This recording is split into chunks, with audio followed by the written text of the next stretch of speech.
नमस्कार दोस्तों। तो जो एमपीईएसपी के द्वारा हाल ही में आपका समूह 1 और समूह 2 यानी ग्रुप 1 सब ग्रुप 2 इसके जो ऑनलाइन पोस्टर के लिए रिक्रूटमेंट नोटिफिकेशन 2025-26 जारी हुआ था। तो इसके ऑनलाइन फॉर्म आपके 24 दिसंबर से प्रारंभ होने थे। तो फाइनली आपके ऑनलाइन फॉर्म की लिंक आपकी ओपन हो चुकी है। तो आज के वीडियो में इसके ऑनलाइन फॉर्म को कैसे फिलअप करना है, साथ ही आपको मल्टीपल पोस्ट के लिए कैसे अपनी पोस्ट प्रेफरेंस सेलेक्ट करनी है और आपको अपने मल्टीपल पेपर कोड को कैसे सेलेक्ट करना है, तो सभी जानकारी इस वीडियो में यहाँ पर हम देखने वाले हैं। तो चलिए स्टार्ट करते हैं आज के वीडियो को। साथ ही आप सभी से छोटा सा रिक्वेस्ट है, चैनल पर आप यदि पहली बार विजिट कर रहे हैं तो चैनल को सब्सक्राइब जरूर कीजिए और वीडियो को लाइक नहीं किया तो वीडियो को लाइक कीजिए, ताकि इसी प्रकार की कोई भी अपडेट आए तो आपको टाइम पर वीडियो के माध्यम से जानकारी मिल सके। तो ऑनलाइन फॉर्म फिल करने से पहले आपका जो रूल बुक आई है इसकी कुछ यहाँ पर महत्वपूर्ण जानकारी को देख लेते हैं। इसके बाद यहाँ पर हम फॉर्म फिल का प्रोसेस को कंटिन्यू करते हैं। तो डेट देख लीजिए ध्यान से सभी लोग। आपके ऑनलाइन फॉर्म 24 दिसंबर से प्रारंभ हो चुके हैं। लास्ट डेट आपकी 7 जनवरी 2026 रखी गई है। बाकी यदि फॉर्म में किसी प्रकार की कोई मिस्टेक है तो 24 दिसंबर से आपकी लिंक ओपन हो जाएगी और आप फॉर्म में संशोधन 12 जनवरी तक आप इसमें कर सकते हैं। बाकी एग्जाम की बात करें तो आपके 10 फरवरी से एग्जाम यहाँ पर प्रारंभ है। एप्लीकेशन फ़ीस की बात करें तो यूआर के अभ्यर्थी, अनारक्षित और जो मध्य प्रदेश के बाहर के अभ्यर्थी उनके लिए 500 रुपये प्रति प्रश्न पत्र लगेगा। प्रति प्रश्न पत्र का मतलब क्या है, तो आगे जब हम ऑनलाइन फॉर्म फिल करेंगे तो उस टाइम आपको हम क्लियर कर देंगे। इसके अलावा जो मध्य प्रदेश के मूल निवासी हैं और रिजर्व कैटेगरी के अभ्यर्थी हैं उनके लिए 250 रुपये प्रति प्रश्न पत्र यहाँ पर फीस लगने वाली है। प्लस आपको 60 रुपये पोर्टल चार्ज भी यहाँ पर एक्स्ट्रा लगेगा। अब यहाँ पर कुछ और महत्वपूर्ण जानकारी और देख लेते हैं हम यहाँ पर कि कौन कौन सी पोस्ट हैं और आपकी पोस्ट कोड को कैसे देखना है। इसको नेक्स्ट प्रोसेस यहाँ पर हम देखते हैं। तो आप सभी से एक छोटा सा रिक्वेस्ट और है कि ऑनलाइन फॉर्म फिल करने से पहले इसका जो रूल बुक आई है इस रूल बुक को अच्छी तरीके से पढ़ लीजिए, पोस्ट कोड को देख लीजिए। इसके बाद आपको फॉर्म को अप्लाई कीजिए। तो यहाँ पर सभी डिपार्टमेंट के नाम दिए गए हैं और पोस्ट का नाम यहाँ पर दिया गया है। तो आपको करना क्या है, यहाँ पर देखिए आपकी जो पोस्ट कोड, जैसे पोस्ट कोड 1 है तो इस पोस्ट कोड को देखिए, सोशल आपका मेडिकल सोशल वर्कर है जिसमें आपकी 3 पोस्ट हैं। तो आपकी कैटेगरी के अनुसार पोस्ट देख लीजिए और इसके नीचे आपको एजुकेशन क्वालिफिकेशन आपको दी गई है। इसी प्रकार से आपकी जितनी भी पोस्ट कोड हैं आप क्या कीजिए, सभी पोस्ट कोड को एक बार कहीं पर पेपर पर नोट कर लीजिए। नोट करने के बाद और इसकी आप एजुकेशन क्वालिफिकेशन भी यहाँ पर देख लीजिए। तो इस प्रकार से अपनी पोस्ट कोड को यहाँ पर आपको देख लेना है, ताकि आपको जब ऑनलाइन फॉर्म फिल करें तो आपको किसी प्रकार की वहाँ पर समस्या आपको ना हो। तो इस प्रकार से सभी जानकारी को आपको चेक कर लेना है। अब चलिए इसकी ऑनलाइन फॉर्म को आपको कैसे फिल करना है इसकी प्रोसेस स्टार्ट करते हैं। तो ऑनलाइन फॉर्म फिल करने के लिए सिंपल सा आपको अपने ब्राउजर में को ओपन कर लेना है और एमपीईएसपी आपको सर्च करना है और इस प्रोसेस के माध्यम से आप अपने मोबाइल फ़ोन से भी फिल कर सकते हैं। आपको वीडियो एक बार देख लेना है, इसका फॉर्म को आप स्वयं भी फिल कर सकते हैं। तो जो पहली लिंक आपको दिख रही है ईएसपी, इस पर आपको क्लिक यहाँ से कर देना है। इस पर क्लिक कीजिए, इंग्लिश पर क्लिक कीजिए। क्लिक करने के बाद यहाँ पर आपको जो ऑनलाइन फॉर्म का आपको ऑप्शन दिख रहा है इसी ऑनलाइन फॉर्म पर क्लिक यहाँ से कर देना है। ऑनलाइन फॉर्म पर क्लिक करने के बाद आपका इस प्रकार का पेज आपका ओपन हो जाएगा। नीचे की ओर यहाँ पर चले आना है। यहाँ पर देखिए आपको समूह 1 और समूह 2 आपको दिख रहा है, इस पर आपको क्लिक करना है। इसको पहले हम डेस्कटॉप मोड में कर लेते हैं ताकि आपको एकदम प्रॉपर दिखे। तो इस प्रकार का दिखेगा। यहाँ पर देखिए समूह 1 और समूह 2, तो इसकी जो पीडीएफ है, पीडीएफ को डाउनलोड करने के लिए नोटिफिकेशन की इस पर क्लिक करेंगे तो पीडीएफ आपकी डाउनलोड हो जाएगी। इसके बाद यहाँ पर जो ई वाला आइकन दिख रहा है आपको, ई वाला, इस वाले आइकन पर क्लिक करना है आपको अप्लाई कराने के लिए। इस पर क्लिक कीजिए। जो टर्म एंड कंडीशन दिया गया है इसको एक्सेप्ट कीजिए, नीचे चेक बॉक्स पर आप टिक कर दीजिए इस प्रकार से। इसके बाद आपको आगे बढ़ाए पर क्लिक यहाँ से कर देना है। अब जैसे आप आगे बढ़ाए पर क्लिक कर देते हैं तो आपका नेक्स्ट पेज यहाँ पर ओपन हो जाएगा। आपकी लिंक जस्ट ही ओपन हुई है तो आपको साइड में थोड़ी सी समस्या हो सकती है, लेकिन आप ट्राई करेंगे तो आपका फॉर्म यहाँ से आसानी से फिल हो जाएगा। तो इसको हम नेक्स्ट प्रोसेस कर देते हैं। तो यहाँ पर आपका जो प्रोफाइल पंजीयन क्रमांक है वो प्रोफाइल पंजीयन क्रमांक यहाँ पर फिल कीजिए। यहाँ पर अपने डेट ऑफ बर्थ को फिल कीजिए और आपको जो कैप्चा दिया गया है इस कैप्चा को आपको जो एंटर आंसर वाला ऑप्शन दिख रहा है इस पर आपको फिल करना है। जैसे 9+1 आपको दिख रहा है तो 10 यहाँ पर आप फिल करेंगे। इसके बाद आपको सत्यापित कर आगे बढ़ाए वाले ऑप्शन पर सिंपल सा क्लिक कर देना है। तो इस प्रकार का आपका यहाँ पर प्रोफाइल आपकी ओपन हो जाएगी। अब एक बात ध्यान दीजिए, पहले आप एक प्रोफाइल को चेक कर लीजिए इसमें कहीं कोई मिस्टेक तो नहीं। यदि मिस्टेक है तो आप एडिट प्रोफाइल रजिस्ट्रेशन पर क्लिक करके अपनी प्रोफाइल को पहले सुधार लीजिए। और आपको लाइव फ़ोटो यदि सही नहीं है तो अपनी लाइव फ़ोटो को भी चेंज कर लीजिए, सिग्नेचर को, और अपनी सभी स्पेलिंग वगैरह को चेक कर लीजिए। यदि कोई मिस्टेक है तो अभी भी आप इसको सुधार सकते हैं। और अपनी प्रोफाइल को कैसे आपको सुधारना है, लाइव फ़ोटो कैसे अपलोड करना है, तो इसके पहले ही हमने जस्ट चैनल पर वीडियो अपलोड किया है, उसकी लिंक आपको हम डिस्क्रिप्शन में दे देंगे। तो उसको देखकर आप अपनी प्रोफाइल को आप एडिट कर सकती हैं। इसके बाद आपका सबको सही तो सिंपल जो आगे बढ़ाए का ऑप्शन दिया गया है इस आगे बढ़ाए पर क्लिक यहाँ से कर देना है। इसके बाद इस प्रकार का पेज दिखेगा आपका। अब यहाँ पर आपको पॉइंट नंबर 31 पर आना है, थोड़ा सा आपको जूम कर लेते हैं। तो पॉइंट नंबर 31 पर देखिए, आपको यहाँ पर क्लास सेलेक्ट करनी है। यदि आप भूतपूर्व सैनिक हैं, एक्स सर्विसमैन है तो इस पर टिक कीजिए। यदि आप दिव्यांग हैं यानी डिसेबल हैं तो इस पर टिक कीजिए। और संविदा कर्मी हैं तो इस पर टिक कीजिए। और इनमें से यदि कुछ नहीं, आप फ्रेशर अभ्यर्थी हैं तो जो बिना वर्ग आपको दिख रहा है इस पर आपको क्लिक यहाँ से कर देना है। इसके बाद नेक्स्ट देखिए, मध्य प्रदेश के स्थायी निवासियों के लिए आयु सीमा में छूट संबंधी जानकारी। तो यहाँ पर देखिए, यदि आप भूतपूर्व सैनिक हैं, की गई सेवा कम है तो यहाँ पर आपको एक्स सर्विसमैन नहीं तो आपको क्लोज रहेगा।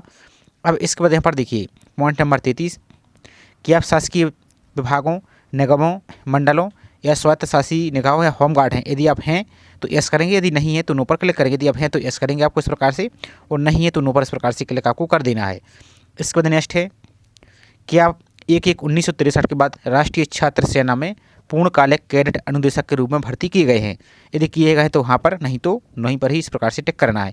और यदि यहाँ पर टिक करते हैं तो फिर की गई आपको सेवा की अवधि देनी है, इस प्रकार से आपको जानकारी देनी है।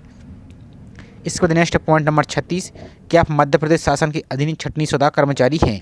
यदि हैं तो हाँ पर, यदि हैं तो हाँ पर टिक करेंगे। तो फिर आपको की गई सेवा की अवधि आपको माह में देनी है, कितने माह की आपके यहाँ पर सेवा आपने की थी, और नहीं है तो नो पर क्लिक करना है। इसके बाद नीचे को चले आना है। अब ये ऑप्शन आपकी, यदि मेरिट पर टिक करती हैं विवाह की स्थिति यहाँ पर, तब आपको ये ऑप्शन आपको हाँ नहीं का ऑप्शन दिखेगा। तो चूँकि हमने पहले ही नहीं पर टिक किया है, अनमेरिट पर टिक किया है, इस कारण से ऑप्शन क्लोज है। लेकिन आपके यहाँ पर यदि दिखता है तो आपको यस नो में जानकारी दे सकते हैं। इसके बाद नेक्स्ट पॉइंट नंबर 39 कि आप आदिम जाति, अनुसूचित जाति और अनुसूचित जनजाति एवं पिछड़ा वर्ग कल्याण विभाग की अंतर्जातीय विवाह योजना से पुरस्कृत हैं। यदि पुरस्कृत हैं, नहीं आप इंटर कास्ट मैरिज के तहत पुरस्कृत हैं तो यहाँ पर यस करेंगे, और नहीं है तो नो पर टिक करेंगे। अब चूंकि हमने पहले ही यहाँ पर प्रोफाइल में अनमेरिट पर टिक किया है तो ये ऑप्शन भी यहाँ पर क्लोज दिख रहे हैं। इसके बाद नेक्स्ट पॉइंट नंबर 40 कि आप विक्रम पुरस्कार से सम्मानित खिलाड़ी हैं। यदि आप हैं तो हाँ पर टिक करेंगे, नहीं है तो नहीं पर इस प्रकार से टिक कर देना है। अब इसके बाद नेक्स्ट देखिए पॉइंट नंबर 41, तो यहाँ पर क्या बोला है कि आप शासकीय सेवा में नियुक्ति के लिए नीचे दिए गए विभिन्न वर्गों में सम्मिलित हैं एवं नियम पुस्तिका के अनुसार इस वर्ग के लिए विशेष लाभ, आयु में और बोनस अंक आप लेना चाहते हैं। तो इनमें से आपको पहले दिखाना है क्या कि आपको ये 6 आपको ऑप्शन दिखे, इन कारण में से आपके ऊपर कोई एक एप्लीकेबल होता है। जैसे आप NCC सर्टिफिकेट आपके पास है तो इसको आप टिक कर सकते हैं, यहाँ पर आप हाँ पर टिक करेंगे इस प्रकार से। और यदि आपके पास NCC सर्टिफिकेट तो इसको टिक कीजिए। यदि आप जनगणना 1981 के अतिशेष कर्मचारी हैं तो इनको आपको देख लेना है। यदि आपके इनमें से कोई है तो टिक कीजिए, नहीं तो ऊपर आपको नहीं पर टिक यहाँ से कर देना है। अब इसके बाद नेक्स्ट आपका पेपर कोड, सबसे महत्वपूर्ण जानकारी। अब यहाँ पर देखिए, आपको जो स्टार्ट में आपको हमने दिखाया था कि प्रति प्रश्न पत्र आपको फीस लगेगी, जो आपने यहाँ पर देखा था कि प्रति प्रश्न पत्र आपको फीस यहाँ पर लगेगी। तो इसका मतलब यहाँ पर समझिए आप, तो यहाँ पर आपको दिए गए हैं पेपर कोड। ए आपको पेपर कोड है, बी आपको पेपर कोड है, सी आपका पेपर कोड है, डी है, यहाँ पर देखिए ई है, एफ है, जी है, एच है, आई है, जे है, के है, एल है और एम है। इतने आपके पेपर कोड हैं। तो जो आपको इतने पेपर कोड दिख रहा है, इन सभी की एक फीस यहाँ पर आपको लगने वाली। कैसे? जैसे मान लीजिए आप पेपर कोड ए के लिए अप्लाई करते हैं, पेपर कोड ए के लिए अप्लाई करते हैं तो पेपर कोड ए में आपको 500 रुपये लगेगा। यहाँ पर ध्यान से देखिए। इसके अलावा जैसे आप पेपर कोड बी के लिए भी अप्लाई करते हैं तो 500 रुपये आपके ए हो चुके और 500 रुपये आपके ए हो चुकी, और इन दोनों में आपको 60 रुपये नहीं, आपको 1060 रुपये आपको पे यहाँ से करना होगा। और आपको अलग अलग पेपर भी देना होगा, और आपके अलग अलग भी यहाँ पर आपके पेपर भी होंगे। कैसे आपको और समझाते थोड़ा सा पहले हम, तो जब आप रूल बुक देखेंगे, रूल बुक में सबसे नीचे को रहेगा तो यहाँ पर विषय संबंधी आपकी पाठ्यक्रम दिया गया है। तो यहाँ पर ध्यान से देखिए, जैसे आपका पोस्ट कोड, आप पेपर कोड ए सेलेक्ट कर दिए हैं तो इस पेपर कोड ए के तहत आपको इतनी पोस्ट दिख रही है, आपको इन सभी पोस्ट के लिए अप्लाई कर सकते हैं। सिर्फ आपको 500 रुपये ही यहाँ पर लगेगा।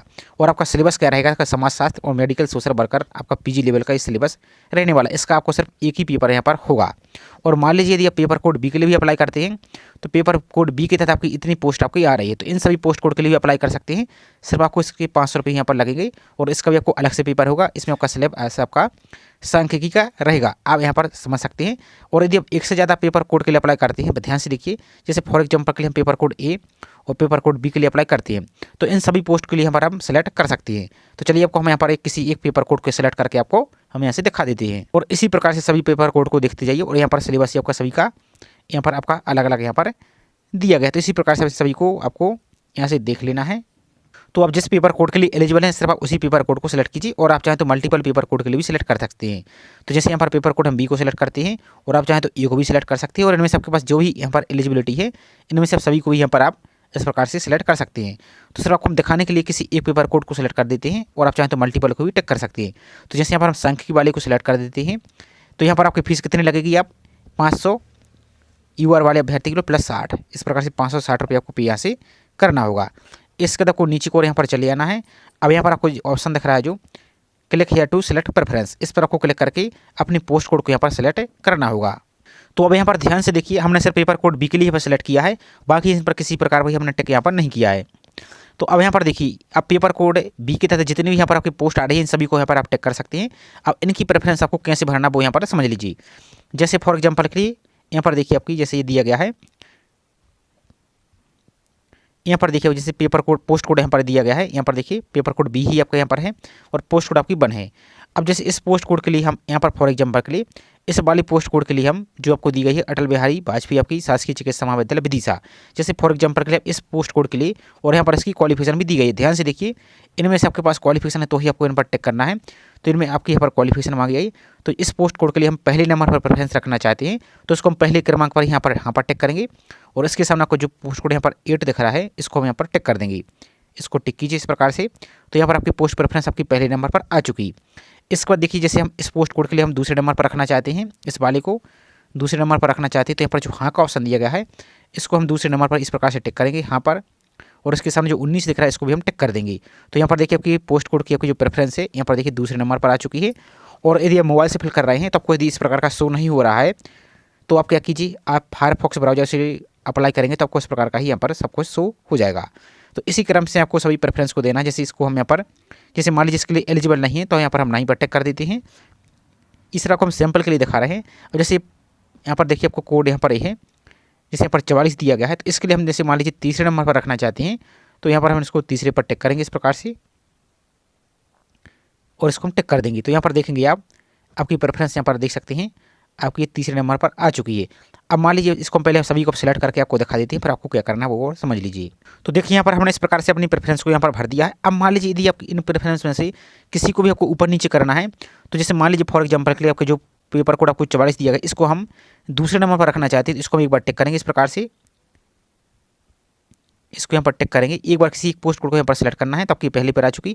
अब इसको आप चाहें तो इस प्रकार से आप ऊपर नीचे भी कर सकते हैं। तो जो डाउन दिया गया है इसको डाउन करेंगे तो आपके दूसरे पर आ जाएगी और इसके ऊपर करना है तो इसको टिक करेंगे और यहाँ पर आप भी कर सकते हैं। यह सबसे अच्छा तरीका क्या है कि आपको जिस क्रम पर रखना है उसी क्रम को यहाँ पर टिक करते जाइए। तो आई होप इतनी प्रोसेस आपको समझ में आ चुकी होगी। अब इसके बाद आपको नीचे को यहाँ पर चले आना है। अब यहाँ पर देखिए ध्यान से रोजगार पंजीयन, तो मध्य प्रदेश राज्य के रोजगार कार्यालय में जीवित पंजीयन होना अनिवार्य है। तो यहाँ पर देखिए मध्य प्रदेश राज्य के रोजगार कार्ड में जीवित पंजीयन है अथवा नहीं, पंजीयन होना अनिवार्य है। यदि नहीं पर टिक करते हैं तो देख सकते हैं आप इसके लिए अप्लाई नहीं कर पाएंगे, तो यहाँ पर आपको हाँ करना है। अब यदि जिसके पास रोजगार पंजीयन नहीं है तो वो क्या करेंगे, तो रोजगार पंजीयन आप कर लीजिए, आसान प्रोसेस है।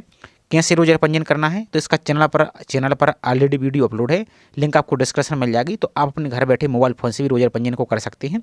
रोजगार पंजीयन करने के बाद आपका जो पंजीयन नंबर है वो यहाँ पर आप फिल कर देंगे। किस दिनांक को आपने रोजगार पंजीयन किया था तो वो दिनांक भी आपकी रोजगार पंजीयन की कार्ड पर आपको लिखी मिलेगी, तो वो यहाँ पर फिल करेंगे। आपने किस जिले से रोजगार पंजीयन किया था तो वो जिला आपको यहाँ पर फिल कर देना है, यहाँ पर आपको लिस्ट आ जाएगी।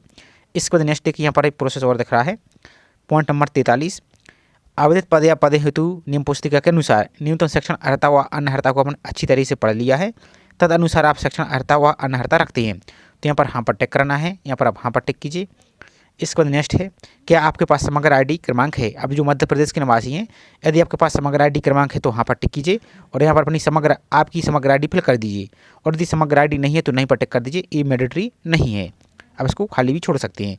इसके बाद नेक्स्ट है आपके पॉइंट नंबर 47, तो यहाँ पर अपने एग्जाम सेंटर को सिलेक्ट करना है। तो 4 सिटी आपको यहाँ पर सिलेक्ट कर सकते हैं, तो जो भी आपके नज़दीकी एग्जाम सेंटर हैं इनको इस प्रकार से यहाँ पर सेलेक्ट कर सकते हैं, आपके जो भी नज़दीकी एग्जाम सेंटर यहाँ से हैं। तो अपनी सुविधा अनुसार यहाँ पर आप इसको सिलेक्ट कर दीजिए। 4 एग्जाम सेंटर यहाँ पर दिए गए हैं, किसी को यहाँ पर आप सिलेक्ट कर पाएंगे।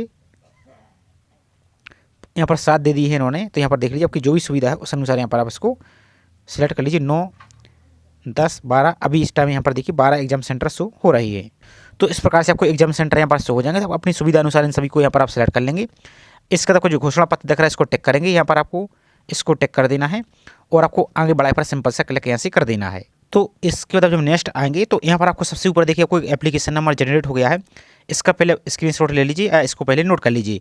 इसके बाद आपको नीचे कोड चले जाना है आपको। इसके बाद जो नीचे कोड आएंगे तो अब जिस पेपर कोड के लिए अप्लाई कर रहे हैं उसकी जो एसेंशियल क्वालिफिकेशन है, एजुकेशन क्वालिफिकेशन, उसके आपको मार्कशीट या सर्टिफिकेट को अपलोड यहाँ से करना होगा। तो यहाँ पर देखिए जैसे डेमो के लिए हमने संख्या के लिए अप्लाई करके आपको दिखाया है। तो आपकी जो संख्या की यानी आपकी जो आपकी एजुकेशन क्वालिफिकेशन मांगी गई थी आपको हम दिखा देते हैं पहले। तो यहाँ पर देखिए जैसे आप संख्या की पहली पोस्ट के लिए अप्लाई कर रहे थे, जिसमें आपकी वाणिज्य, सांख्यिकी, अर्थशास्त्र, गणित यहाँ पर दे सकते हैं। इनमें से आपके पास जो भी क्वालिफिकेशन थी आपकी, तो वही आपको यहाँ पर ये अपलोड करनी होगी। तो यहाँ पर ब्राउज गैलरी से सेलेक्ट कीजिए, ब्राउज कीजिए और आपको कैसे अपलोड करना है तो इसकी हाइट और विड्थ दे दिया गया है। विड्थ आप 700 से लेकर 800 पिक्सल रखिए, यहाँ पर 800 पिक्सल चौड़ाई रखिए। इस प्रकार की आपकी सर्टिफिकेट रहेगा। इसकी जो ई वाली चौड़ाई है इसको आप 800 पिक्सल रखिए और ई वाली आपकी जो हाइट है इसको आप 950 पिक्सल रखिए और यहाँ पर 150 के बीच आपकी अधिक ना हो और जेपीजी फॉर्मेट में इसको यहाँ पर आप ब्राउज करके और अपलोड पर क्लिक कर दीजिए। आपकी सर्टिफिकेट यहाँ से अपलोड हो जाएगी। इसका तो जो सबमिट डिटेल का ऑप्शन दिया गया है, इस सबमिट डिटेल पर आपको क्लिक यहाँ से कर देना है। सबमिट डिटेल के बाद आपका पूरा फॉर्म यहाँ पर सबमिट हो जाएगा। आपको भुगतान नहीं इस प्रकार का दिख रहा होगा। उसके बाद आपको नीचे को चले जाना है, तो यहाँ पर आपकी प्रिंट का ऑप्शन दिखेगा।